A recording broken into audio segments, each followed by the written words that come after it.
Look, they're all pointing. The Atlantic, maybe the Pacific. Yeah, someone's on top of the roof. Look. There he is right there. Right there, see him? He's laying down. See him? Yeah, he's laying down. And Scott, I'm here with you fighting like hell to get a Senate. What's happening? And to make sure we take back the White House, because if we do, we're going to make America better than ever before. We're going to make it. Yeah, look. There he is. Easy, because we have millions and millions of people in our country that shouldn't be here. Dangerous people. Criminals. We have criminals. We have drug dealers. We have people that should not be here. Right on the roof. It's much tougher than it happens. You went right on the roof again. Hey, Kharisma here. Welcome back to Kharisma Daily. As you've seen in my last video, I'm covering the assassination attempt on former President Trump's life. And there's a lot of questions that I have, a lot of questions that a lot of people have. And one of the questions are surrounding this is, why did it take so long for Secret Service to engage with the shooter? As you've seen in opening of this video, you can actually see the shooter on top of the roof moving around. Now, there's been confirmed reports that an officer did go up after they was brought to their attention to the roof, and the shooter turned around and pointing his gun towards the officer, and the officer got down from the roof. Now, I'm not sure if he got right on top of the roof or he just climbed up where his head was above the rooftop, made eye contact with the shooter. The shooter points his gun towards him, and he got down. And later, he was able to take several shots at the president, former President Trump, and injuring him, and as well as three other individuals. One has passed on, and the other two are, I believe, haven't gotten any updates, so I'm not sure if they're still critical or what the situation is there. But the question remains or several questions I have. How was he allowed to get up on that rooftop? Why did the Secret Service take so long to engage with him? And I'm going to show you a video, another angle of the snipers on top of the roof. Take a listen. And you know, that's a little bit old, that chart. That chart's a couple of months old. And if you want to really see something that's said, take a look at what happened. So as you can see, there is a bit of delay. I don't know why there was a bit of delay, but let me play that for you again so you can see for yourself. And you know, that's a little bit old, that chart. That chart's a couple of months old. And if you want to really see something that's said, take a look at what happened. Okay, so there was a delay. We don't know for sure why there was a delay, but if they had actually engaged with the shooter at the time, a couple seconds earlier, the shooter would have been engaged earlier, and he would not have the opportunity to shoot at former President Trump. Now I'm going to show you another video here, and this is a different angle when the shooting took place. Theodore? And if you want to really see something that's said, you know, the real crazy thought is, you know, President Trump missed that bullet by an angel's breath. He might have been on stage with his vice president as well. Not only could the leader of the Republican Party have been killed tonight, but also his anointed successor. I was standing there, and all of a sudden it sounds like firecrackers going off. But then I heard the shots, and then all of a sudden somebody hollers, "Get down on the ground," and everybody's going down on the ground as low as they can get. Then the Secret Service comes running up through and says, "Everybody out, get out of here now." And they ushered us out of the area. Everybody stood together and everybody screamed out the Father's prayer, and everybody prayed together. That was amazing. That was something that was beautiful. That was really cool. Everyone together in the stands praying. Horrifying. I mean, the shot, I mean, and the stuff was coming off the side. For people to do that, I don't know. It's just, it's stunning. It's absolutely stunning. It's just going to drive people to even be more for him. I mean, especially when that picture comes out. I'm very upset. I can't say for sure who's behind this, but I'll tell you what, it's only going to cause more division in this country because of the people that support President Trump.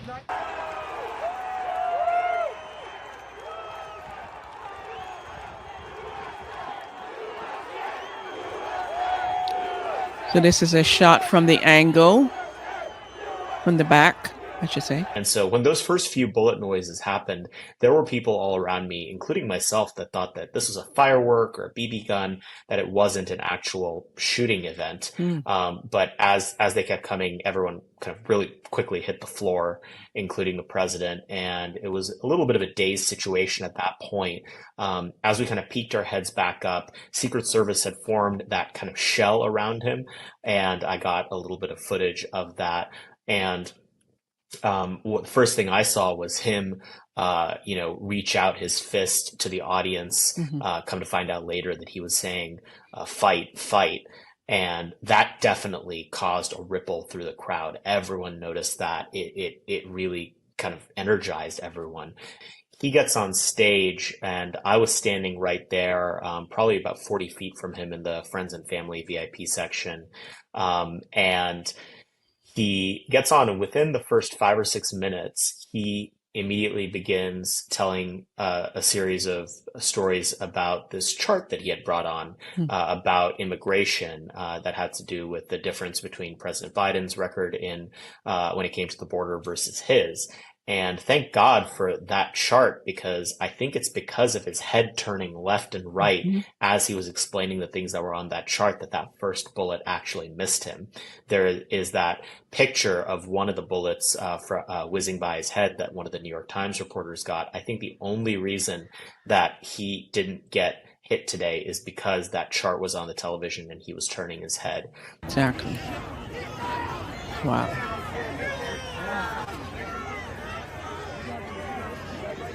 President was maybe at 2 o'clock to my right. I turned to my left at 10 o'clock, about 40 feet away. In the bleachers, it was really clear that something was going on. Come to find out later that was one of the other victims. There was a lot of blood. There were several people who seemed to have blood on their shirts. I guess they were trying to take care of that person. They were carrying him out. It wasn't super clear whether it was on a gurney or a stretcher or just with their arms and legs, but it was very clear that someone had been much more seriously injured than the president, and there was visible blood everywhere. It wasn't really much when it came to President Trump, at least from the angle that I was at. You see in the pictures later that his ear got clipped and that he was bleeding a lot, but it was this really grisly scene to our left with what was going on with the bleachers. The audience wasn't like what you'd expect out of a crowd that just experienced something like this. Everyone was really quiet. There were a few women crying. They were, saying, I can't believe they tried to kill him. But President Trump raising his fist really reassured the audience. And the overwhelming feeling was both care and concern, wondering if he was okay and being glad that it seemed like he was okay. There was no stampede out of the arena that you would expect in a situation like this. And as I was walking back to my car, it was about a third of a mile walk back to the car. Most people weren't hysterical. They weren't, freaking out. They were just having these quiet, muttering conversations, hoping that the president was okay. Right. It was a really striking vignette into the kinds of people who come to these rallies and why they come to them. They really love the president. They really support him. And in that moment, above and beyond his their own personal safety, they were worried about his. Yeah. So awesome. So moving on, I'm going to show you now, as I started this video talking about the questions that I have and that are on a lot of people's minds, and the experts have been sharing their own opinions about how this went down. Like, this was an epic failure in so many ways. So I'm going to share with you today, right now, a former sniper, and I'll bring that up. Let's bring in Florida Congressman and former U.S. Army sniper, Cory Mills. What kind of shot was this, Cory, from 130 yards? Look, at the end of the day, This is a shot that your basic training boot camp soldier is requested to make within their 9-week period. This is one of the easiest shots, and they train all the way out till 300 or 500. And when I was doing the counter sniper, it wasn't with the United States Army. It was actually when I was with the State Department and was doing this exact thing, which is trying to look at going out with an advanced team, establishing what the perimeter is. And then as a sniper, when you would set up, you'd put together your range sketch or your range fan cards. And that would tell you where your 100, your 200, your 300, and you'd identify the areas of threat that you would be able to mitigate. And if there's multiple targets, you understand that your elevation and windage knob wouldn't have to be messed with, especially at 160 yards. You could literally just look, quickly glance, and know from the reference point, whether it be a building, whether it be a lone tree, whether it be a parking lot, maybe it's a road. Bottom line is that this is massive negligence to the point of me speculating on what was intentional and what wasn't. Wow. When you're doing a site survey and you're seeing this rooftop not that far away, why did it look like the counter sniper team was a little surprised?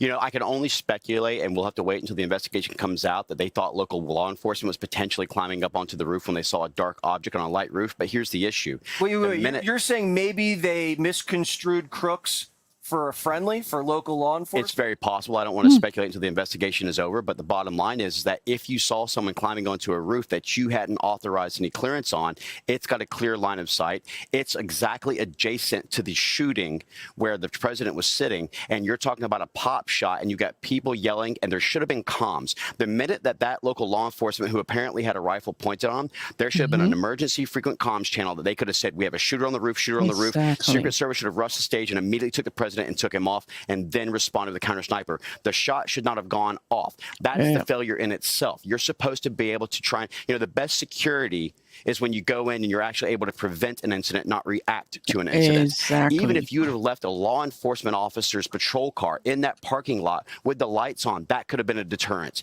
But when you have nothing that is actually showing force protection, you're encouraging this. Look, I'm not sure about who the individuals are on the individual detail Secret Service, but I can tell you under this Biden administration, the one thing I've seen is massive DEI hires. And I can tell you, when you primarily go after DEI, you end up with DIE. So when you have these counter snipers waiting until 8 rounds are fired, what accounts for that? To be honest after the first shot, you get a return fire immediately? The minute that a shot rang out, they should have already been on scope. Your spotter should have already have called the distance if you hadn't looked at your range card, and you should have immediately engaged. Okay. There should have been no reason to have waited a single second. Now, I talked to Eric Trump after the incident. Eric and I are both gun enthusiasts. We both shoot long distance. That right there is a pop shot. But he did say, I've gone out with the CS teams, and they are one of the best. He knows the service detail that's with them. They are loyal individuals who actually do care about the president. I can say that was relayed to me. But the bottom line is this is a massive security breach. This is a huge failure. At negligence is at best. But we have to figure out why something within 200 yards. Think about this, Jesse, 200 yards. That means that an average rifle that holds 1 minute of angle would hold a 2-inch grouping if you just shot it straight off the deck, meaning on a platform. So now you're talking about 160, which is 1.6 inches is what its grouping capabilities are. The average head is what? 6 by 8, shoulder to shoulder is 20 inches, head to waist is 40 inches, and President Trump's a very large man. This is a shot that within 5 minutes I could teach you to make 9 out of 10 times. So this is divine intervention. This is the God having his protective hand and wearing Ephesians 6, the armor of God over the president, because this right here, a millisecond or a millimeter and change, and this isn't an attempted assassination. This is an assassination of a president. The devil was in Butler, Pennsylvania, but so was God. Well, and I can say one more thing, if I may, which is that let us also remember that King Henry II went in and said, can no one rid me of this turbulent priest? And his knights went out and killed the Archbishop of Canterbury because they thought that was a direct order. What do you say when President Biden says it's time to put a target on Trump? That, in my opinion, is the insightful rhetoric. That's the stuff that they would have went after for the J6 stuff. So why don't we have our own J13 investigation? Yeah, there needs to be a full investigation on this. Absolutely. And it needs to not be crooked like some of these other former investigations were. That's right. Politicians. Mills, you're the best. Thank you. Thank you. Wow. Click here to subscribe to the Fox News YouTube page to catch our hottest. That was insightful. A lot of questions, epic failure on the Secret Service and on how they supposedly was trying to protect former President Trump. And was it intentional? Was it a big gaffe? I think it's a combination of all of those things. To wrap this up, we're going to listen to one more expert on the epic failure that took place on Saturday evening. On this, Dan, just continue where you left off on the reaction here. So again, open security questions right now, and this is why again I think the Secret Service, the PR, Anthony Guglielmi, has to be very careful about what they put out. You know, he says in his X post, and you can read it yourself. You don't need to hear it from me, that they deployed these extra resources and technology. Okay, well, which ones? You're telling me the best technology you have was deployed and you missed a shooter 130 yards? Say it was 200 yards. The Secret Service CS team, Pete, the counter sniper teams, and I'm not sure those two guys are Secret Service. We have to remember that we don't always, when we go to New York sometimes with high-level protectees, we'll use NYPD ESU counter sniper. So I'm not really sure either way, they'd still be briefed in. The question we have to ask is, if that's the best technology we have, and we had a CS team up there with a shooter that, you know, we're trained out to 1,000 yards in the Secret Service with the counter sniper team. How did they miss someone at most, you know, 1/5 of the way there? It doesn't make any sense. And even worse, it's broad daylight on a white roof. So again, open questions here. Was there forward-looking infrared deployed? Was there aerial support, drones, helicopters? You know, something happened too. If you go back and listen to the audio, I want you to listen to this after I get off here. When Donald Trump, after this tragic thing happens, you'll see the Secret Service agents. And by the way, I know some of those guys personally. It takes a lot to run into bullets, divorcing the security failure. So at least they did that part, you know, correctly, and they knew what they were doing after the security absolutely failed. But you're going to hear something if you listen closely. The guy mentions Hawkeye on the scene. He's talking about those two, the black BDU with the tactical gear CAT element, that two-man CAT element. That stands for Counter Assault Team. That's a Secret Service Special Weapons Team, equivalent to our SWAT. So they're there. They all deployed and did what had to be. That the bunting around the front of the stage is probably armor. Donald Trump knew to duck. I mean, most people would. He saved his own life. Exactly. That's just a fact. The evacuation did not go right. I mean, the rule with the Secret Service is cover the protectee and evacuate. The other rule is maximum to the protectee, minimum to the problem. Why minimum to the problem? Because you don't know that's the only problem. It could be a distraction. There could be another person in the crowd. So if you don't jump on the protectee, you could be looking at multiple shooters. So at least that part, the guys there, you know, stepped up there. But the failure here is absolutely catastrophic. And I got to tell you, the Secret Service should be very careful. I can tell you and absolutely confirm from the horse's mouth, from multiple people, not just one. And I saw Congressman Waltz text this out before on X. There have been repeated requests to increase the security footprint around not just the residences of Donald Trump, but the body itself, and they have been rebuffed. Like I said, I can tell you actual quotes. The Secret Service directors completely failed and candidly should resign today. Kim Cheadle has failed Donald Trump and honestly failed Joe Biden too. He's the president right now. Where's the DHS secretary? I mean, this is, you're blaming it on manpower? So just to be clear, we're a $4 trillion United States government and we can't fork over enough money to keep our people alive? And then you're sending out tweets like, oh, this is the best technology we have. Really? To let a sniper 150 yards away from the potential next president shoot a piece of his ear off? That's your victory lap? Give me a break, man. Dan, I mean, you bring up so many amazing points, and I just don't even know where to begin except to ask you, why would the Secret Service not beef up more security for the man who is most likely to be assassinated in the entire world? Why would they not deploy more resources? Why weren't there drones over? Is it that this woman, Kimberly Cheadle, the director, is incompetent? Could there be something else there? What is happening? Is it DEI? What's going on? Well, you know, Rachel, it's my job, if I'm going to give an opinion, to back it up. You know, opinions are like holes, right? Everybody has one. The difference between one opinion over the other in a courtroom and anywhere else is, can you back it up? Right. I want everyone at home, go on your phone or computer now, and I want you to look up U.S. Secret Service, red ties, Donald Trump. There, read it.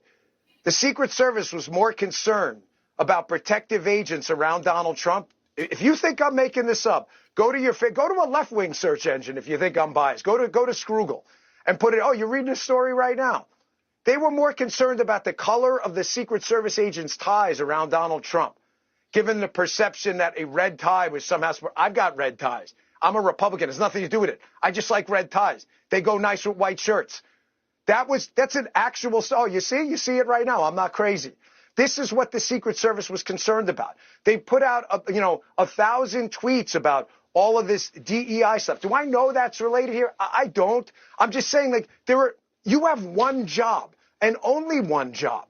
Your job is keep the body alive, no matter what. Donald Trump, Joe Biden, Jill Biden, the president of Djibouti, it doesn't matter. That is your job. They absolutely, resolutely, 100% failed. Not a single excuse should be made. Not a single excuse should be attempted. This should be the subject of congressional hearings and investigations, because if they can't do this, and this is the best technology you had, then, folks, there's no purpose anymore. This isn't the agency I grew up in. It's not. I spent 12 years of my life there, and I'm telling you, I know some of those guys personally. These are good men and women.